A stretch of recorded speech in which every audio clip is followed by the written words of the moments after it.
Hello everyone, this is S.E.N from SoundEffectsNecessary.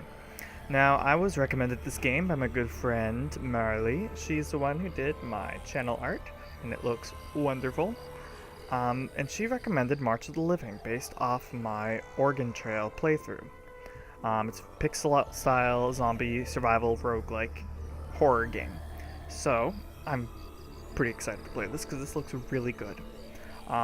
Without further ado, let's get right to it. March of the Living. I forget if I said that. Because, I'm good at this.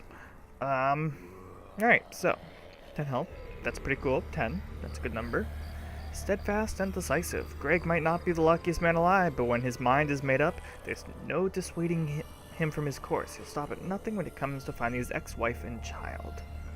I mean, like, she left you, man. I don't know what you want me to tell you, but, I also don't know if you can see my mouse, so that may be problematic. We'll try easy because I want to get through the story first, and then we'll see how good I can get at the game. Alright. Show me what you got. The past couple of weeks you've been barricaded up in your home, trying to get a hold of your ex-wife, Chloe, over the phone. Chloe. No one on the other end's ever picked up, though, and this has made you worried for both her and your son, Tom, over whom she has custody. Even though you and Chloe may not have parted on the best terms 2 years ago, you still care about them and want to be sure they're still both safe in this post-apocalyptic nightmare. Storing as many supplies as you can realistically carry in your old car, you drive over the state border towards your home. Soon enough, your vehicle runs out of fuel and grinds to a halt. Just before you ditch it, though, you hear an interesting broadcast over the radio. Survivors in the secured city of Wellston, far to the east, claim to have a ship, which they plan to use to find a sanctuary offshore. If you can find Chloe and Tom, maybe you can take them there. Let's start your journey on foot. So, what do I do? Map? Okay. Chloe's apartment. Okay. I'm up here. So let's go to the city, I guess. There's a growl bar, which is rising. Okay. Was there a tutorial at some point? You arrived in Meridian Hills. Cities are great to find supplies, but also some highly dangerous places, so be careful. Select a place to search. Let's go to the grocery store. Let's search for 40 minutes.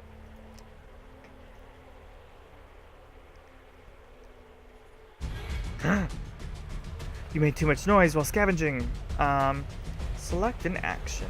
Current weapon, old revolver. Press W to change my weapon. Hammer. I'll go with the hammer. I don't want to use all my bullets just yet. Click on a portrait or a character to select it. You can also press numbers 1 through 6 and then click on the ground to move. Use right click to cancel moving. Okay. So, melee attack. Sure. Let's go up here, and then we'll attack you. Hiya! What'd I do? Try moving a character when a crosshair appears over him to avoid an incoming attack. Okay. I'm trying to move. I'm trying to move. Okay, to heck with this. Getting my gun out. When a character is grappled, he can't move. It might be bitten by the infected. To break free, the melee attack pushback can be used against the infected currently grappling the character. Alright. So let's do that. Yeah, stop it. Who even has me grappled? To heck with this, I'm shooting you. Okay, I died. You fall to the ground in agony. Knowing you've met your maker, you wonder how things could have gone so wrong. With your last breath, you curse yourself for starting such a dangerous journey. I think that's a record time for me in a game. Day 1, I start my journey. Leaving home was a mistake. I should have just bunkered down. So, he attacks very slowly. I thought melee was gonna be better. I survived not even one day. I'm quite ashamed of myself. He really wasn't trying, though. Alright. And I was on easy mode, too. Oh, goodness. Alright. Sure.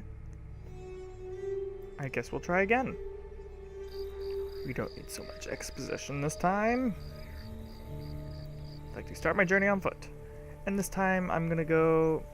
oh, it's up here now. Okay. Let's go that way.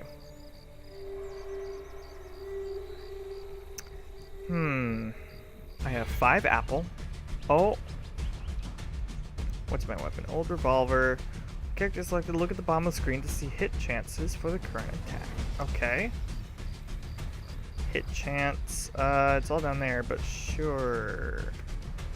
I'll try the hammer again.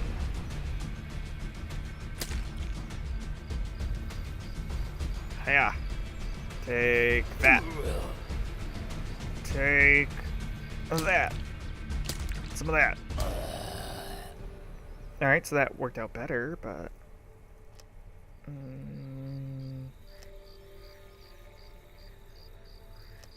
sure. I guess it works.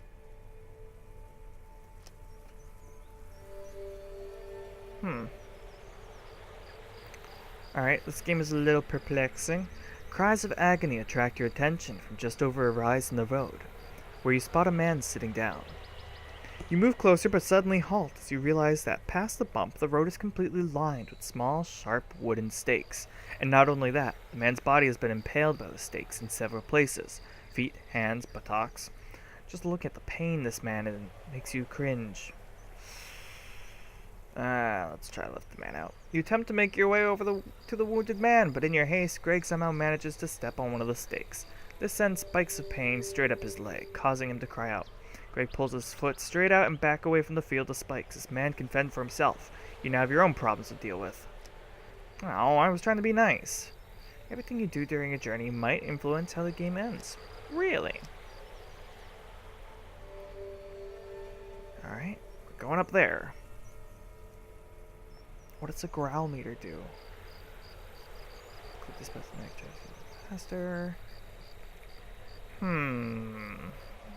So now I'm a little low on health.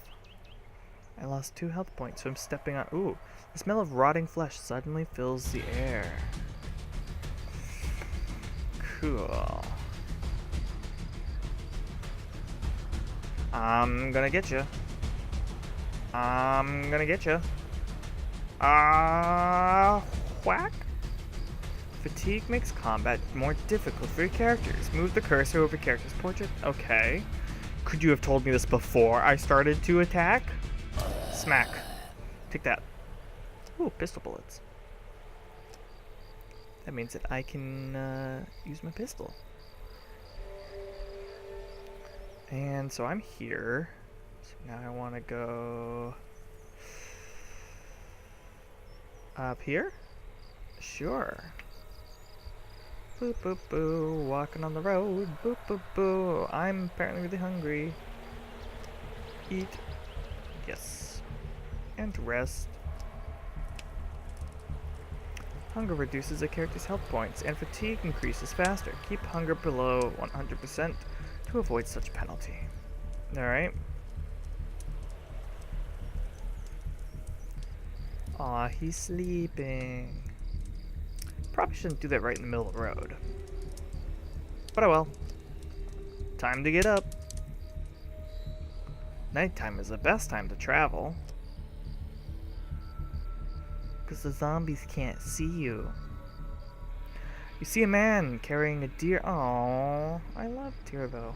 Off in the distance, you briefly travel into the forest and see he's going towards a cabin. Hello, sir.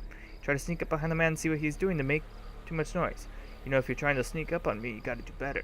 The man keeps walking towards the cabin. Been hunting out here for years. Heard you walking behind me for the last few minutes. What can I help you with? Want some deer? Oh, I mean, I guess, yeah. Sure, you can have some. He's a bigger filler anyways. More than enough to share. I'll trade you some meat for some bullets for my rifle. Deal? I don't have any. Forget about it. Because I can't. Oh, I'm sorry. Oh, I don't want your deer anyways. Alright, let's just keep on going then. We're gonna get to Chipotle. As you walk over the crest of the hill, a pack of rotters come into view, shuffling around the road ahead. Find a way around them. This might take time, but it's better to avoid a fight. Yeah, I can spare some time. We'll just go quietly around them for hours and hours and hours. There we go. I'll rest a little bit. Boop, boop, boop, boop, boop, boop, boop, boop, boop, boop, boop.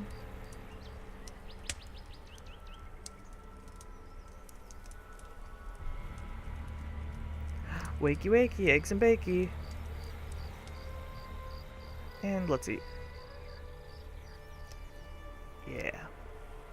Alright. I like how resting takes hours upon hours of in-game time, but eating is instantaneous. Which resting does take hours and hours of time, but oh well. Doop boop boo, there's some blood. Doop boop boo, you'd think it'd wash away eventually. Come across what appears to be a rock band of some sort. Explain that they aren't particularly good at scavenging, so they haven't eaten in days. They are willing to play you a song or two if you could spare them some food. I'm kind of low on food myself, and I don't, regrettably, you can't spare any food. They're disappointed. Okay. I don't really need music at this point in time, but thank you for the offer. I mean, like, to each your own, I suppose. One man wanted bullets. I might have wanted music. Maybe Bullet Man wanted music. You arrive outside your ex's apartment, carefully entering the front lobby through the shattered glass front door. You keep an eye out for infected as you make your way to the third floor. To your dismay, you find fresh blood sprayed across the walls in a macabre display, matching the cordite smell and mix of human and rotter corpses throughout the building. This place must have fallen recently, making you fear the worst for your ex-wife and kid. You sneak over to the door of Chloe's apartment and listen carefully. You're alarmed to hear pottery smashing to the ground. Someone inside must be looting the place, or maybe it's some infected that got stuck inside. You're not sure about its cause for concern. You ready your weapons, just in case. As quietly as you possibly can, you slowly open the apartment door and creep inside. It's difficult to see with the lights seemingly shot out. Peeking around the corner into the large living room, you see a lone figure tearing the place apart, tossing aside piles of clothing and junk, trying to find something of value. This figure, a short, sniveling man, has a shotgun slung over his shoulder and seems incredibly agitated. You watch him for a moment and notice him shaking and making strange noises every time he lays a finger on something. Maybe he's a friend of Chloe. Call out to the man from across the room, maintaining a safe distance. The stranger whips around on the spot, pulling a shotgun off his shoulder and shakily aiming at your stomach. I was here first. Get out. This is my spot. After that, the man starts shouting incoherently. This is looking sketchier by the minute.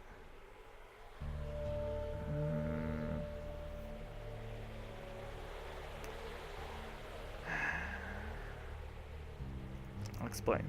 Try to talk the man down, but he clearly doesn't want to listen to you. I told you it's my spot. You want my stuff, don't you? I'll shoot you if you step forward. Alright. Before the man can react, you fire your own weapon, striking a target clearly in the torso. I should have given my flashlight. Whatever light was in the man's eyes has faded away, thanks to you. You check out his shotgun, an older model, and immediately throw it away. The body and barrel show enough damage on it that you're certain it would explode if you tried to fire it. Oh, well then I didn't need to shoot him. You search the bedroom and find a corpse laid on your former bed. Its face disfigured by... Oh no, there's no mistaking that short, dark blonde hair. Those highlights. Poor Chipotle. You're going to find whoever murdered your ex-wife and completely destroy them. Enraged, you walk out of the room. There's no sign of Tom, but by searching the apartment further, you find a note scribbled on a torn shred of paper signed by Zach, your ex's boyfriend. Warren, as always, you're late. I'm taking off out of this crazy place and going to my cabin. I can't words at the moment. You know the place? I'm stuck with this stupid kid right now, but I figure we can use him to sneak into places and steal. If he dies, he dies. Anyway, don't waste time. You know where to find me, Zach. Well, Zach doesn't seem very nice. You have mixed feelings about the situation. While you're glad Tom wasn't left here to die with his mother, it's clear that Zach doesn't care about him the way you do.